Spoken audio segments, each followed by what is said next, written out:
আমি চাই না বন্ধুরা, আপনারা কি চান? এই ধরনের দেশ আপনারা চান? যে দেশে বঙ্গবন্ধুর মতো একজন মহান নেতা, হায় রে হায় বাংলাদেশ, হায় রে হায় বাঙালি জাতি।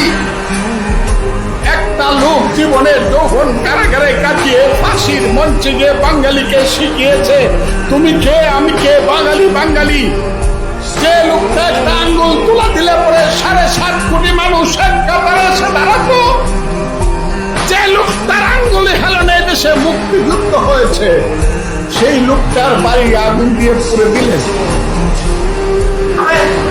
সেই বঙ্গবন্ধুর বাড়ি বুলডোজার চালায় দিলেন।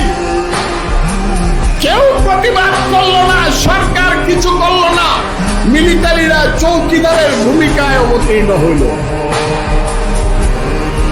7 জন বীর শ্রেষ্ঠ, সবাই সামরিক বাহিনীর লোক, তাদের স্ট্যাচুগুলা উপর টাকায় নামায়া পা দিয়া পাড়াইয়া পাড়াইয়া বাংলো থুতু দিল, কেউ কিছু বললেন না।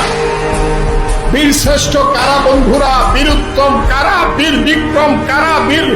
বীর প্রতীক কারা বন্ধুরা? মুক্তিযোদ্ধা কারা? আমরা।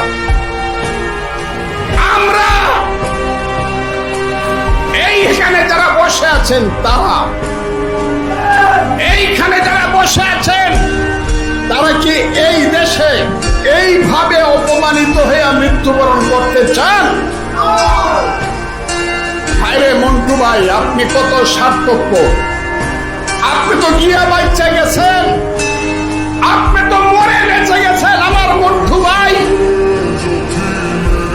আমরা তো বাচ্চা রয়েছি অপমানিত হয়ে মরবার জন্য।